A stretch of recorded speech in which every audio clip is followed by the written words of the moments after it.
Hello, this is Callan from Twindere. And I'm Honey Panda Bunny.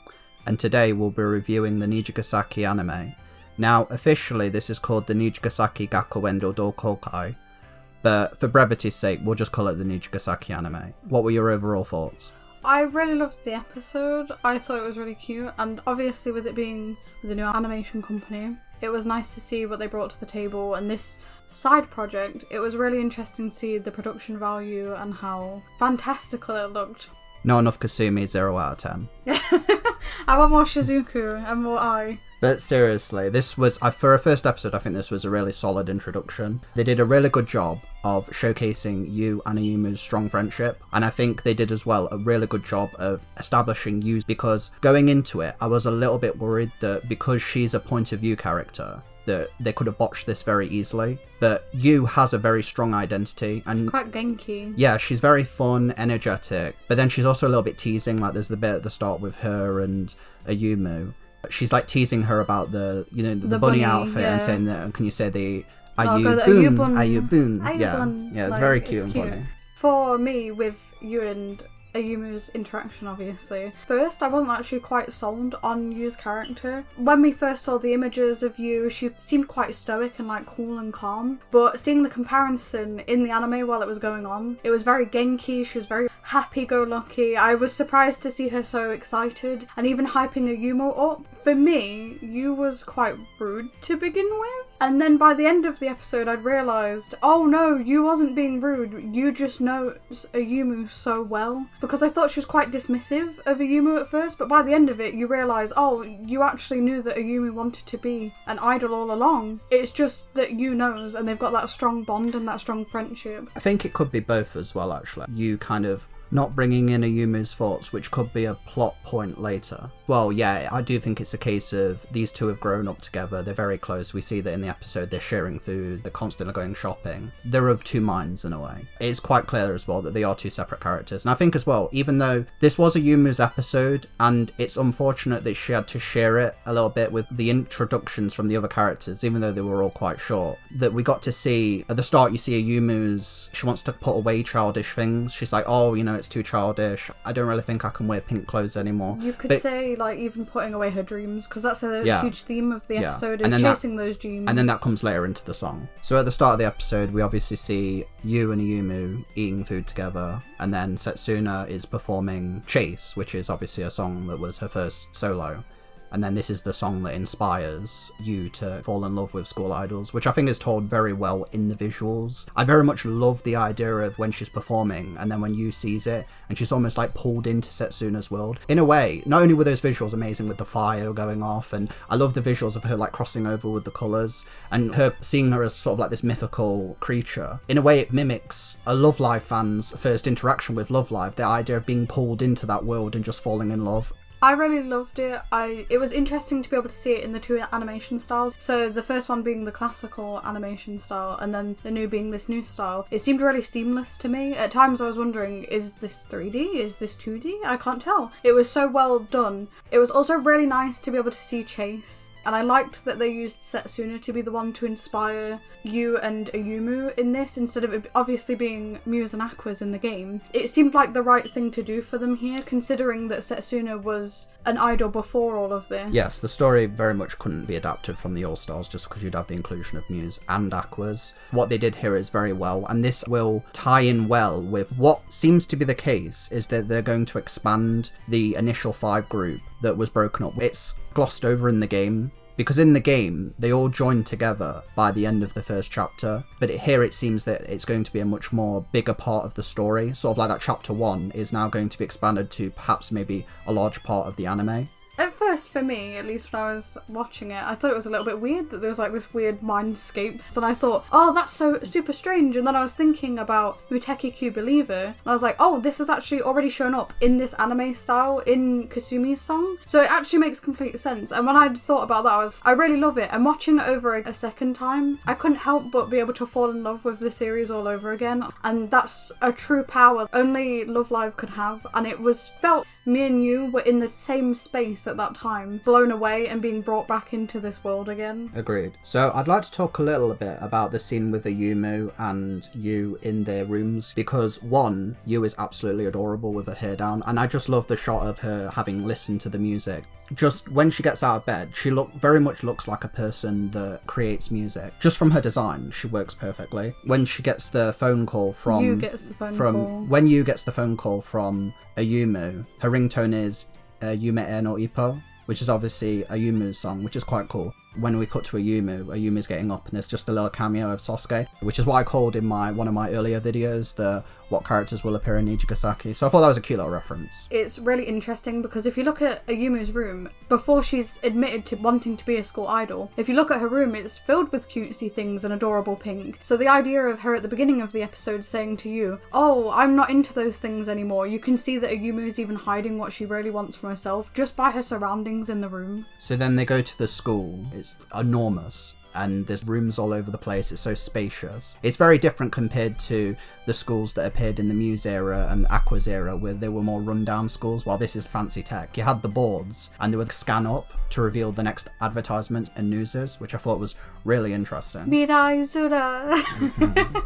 When you're playing the game, because it plays very visual novel-esque, you can't really get the scope of the school. I couldn't imagine all these clubs actually existing within Nijigasaki. At first I thought there's no way that this could just be for all these clubs and be so specialist because it looks so small in the game, but then how big it actually is. So I absolutely love how passionate Yu is when she's talking to Ayumu about her discovery of the school idols. It works so well for her character that she's like super excited and enjoying. As she is an insert character, it mimics our own love of the franchise. She doesn't come off as an insert. She could have easily been like very flat, so you can imprint yourself onto it, but she's a very defined character. She's teasing at times with Ayumu. I love that there's a lot to a character than just, oh, I love idols, which I think is the marking of a really strong character. And then this is also when we get our kind of character introductions. We get like Rina and I found Rina's introduction here very fascinating because this is a form of Rina that we've never really seen before. In the game, she already has the board. I has already given her the Rina-chan board. In the series, we're almost seeing the pre-development of Rina. So in a way, this is such an interesting look at Rina's character. I think now Rina will get so much development in this anime. In the episode she probably will get is when she'll get the board, or opportunities for her then to feel more comfortable. You see in the episode that Yu approaches her and she's like, oh, is she not interested? She's like, what, you don't think I'm interested?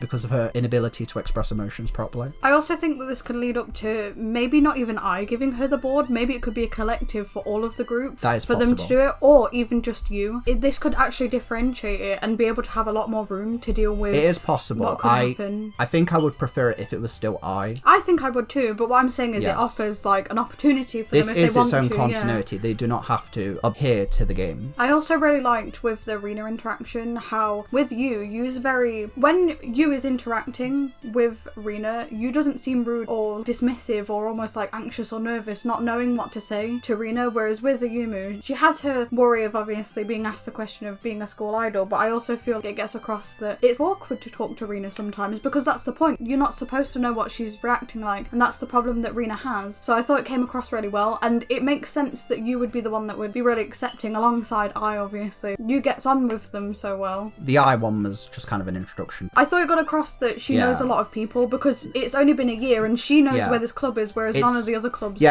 I don't have an issue with it. It's just I don't have much to say about it. It's the same with Kanata's. She gives like a little hint as to maybe what went on with the group before. And Shizuku's was also interesting with the idea that she's in a drama club, but then she was also part of the school idol club. And that's probably going to be her episode, is her love of these two things and which way she'll be pulled towards. When it came to Shizuku's talk, this idea that you should just follow what the future, you should only put the effort in that's going to be for what you want to do in the future and not spend time with school idols. So it comes through with Shizuku when her club leader goes, you don't have to worry about being with that group anymore. And then later on, Ayumu and Yu are talking and Ayumu goes, I don't know if we can be idols because we have like cram and we have to learn stuff. And then Yu meets that with her usual excitement and goes, oh, well, look, it helped me study harder. This is the power of school idols. Yeah, I agree. I also found that the Emma and Karen little scene in the cafe was pretty cool as well. There wasn't anything particularly what it could lead to, but I just really like Emma and Karen interacting. I think that's an interesting pairing. It seemed natural and like they'd been roommates for a while. That's what a good thing about it. Karen Didn't feel also awkward. seems to have a coffee addiction. Yes, she loves coffee. She had coffee, and then she also has it in the ED as well. I like that they mentioned Karen's modelling job as well, that she still does that. Well, these are roommates as well, so I do like that seems to be kept in this continuity. And then we have a little scene with Nana, who is the student council president. I think the voice actress does an amazing job of sounding different to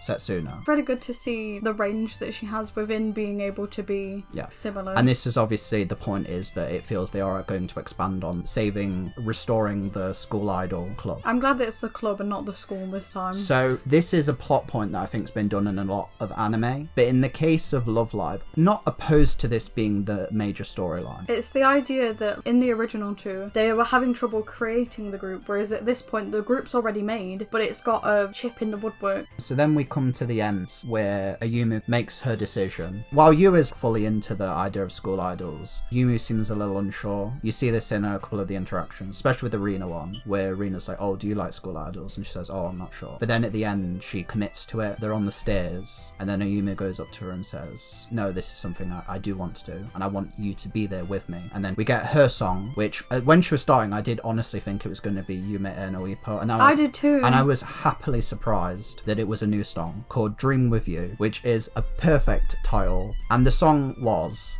amazing. The animation on it was absolutely gorgeous. I love the colours, the pink, pastel-y. I love the scenes of her in the rose garden. It's beautiful. And we come full circle where at the start Ayuma's, oh, I'm unsure about childish things. But here she's, no, if it's something that I love, it's not childish. If I want to wear pink, cute clothes, then I want to do this. That's what she's getting across in her song. And the visuals, absolutely gorgeous. The CG has leveled up so much. I really loved it so much. I loved the outfit. I thought it was so cute. She looked so cutesy, and it's perfect for this song. I really liked that in the beginning we see that bunny with Ayumu being a child and her in the bunny suit, and then obviously her in the game. Yeah, it's a reference.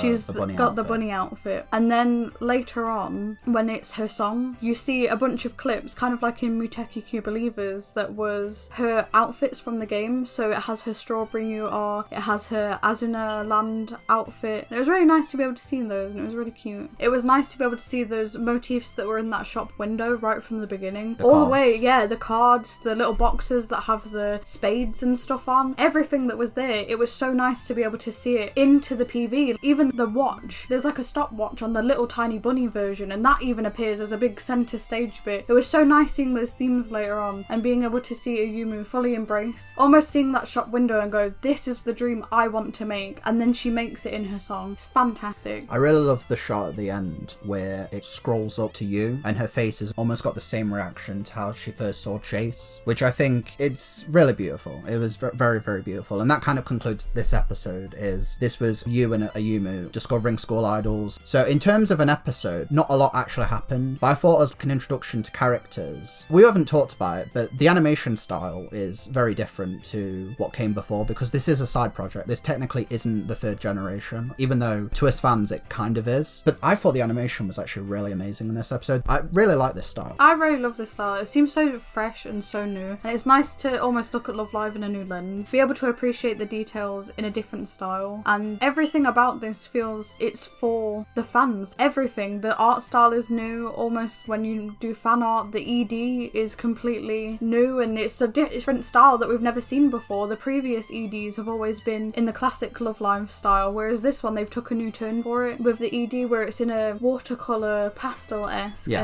And it was so nice being able to see so many news for this Love Live, especially with the animation and the 3D and the 2D being so seamlessly together that you can barely even tell the difference between them. So that Ayumu song, that's my new favourite Ayumu song. That's my new favourite as well. As soon as I heard it, I was like, this is it. And this is perfect. She keeps getting better, and it was so nice to see that. Any last thoughts? I'm so grateful that Love Live has given us another anime that we can all enjoy with everyone else. I was so excited for October the 3rd. I could not believe that this was real. I knew it was coming, but until I saw it, it felt like a mystical thing that would never be watched. But now it's here, and we watched the first episode, and I fell in love. I already knew I loved these girls from the game, but to just see them in motion, to see like another side of them is just, I love it. I also was able to, luckily enough, see it while it was streaming out, and I don't think I'd ever felt so excited being able to watch an anime again. I've not felt this way for a very long time, so it was really nice to feel that excitement and that joy. And like you said, it was lovely to see the girls animated and be able to see them feel more alive, have more breath of life into them, and like you said, see multiple sides of them. Thank you very much for listening. Thank you so much. Goodbye. Bye.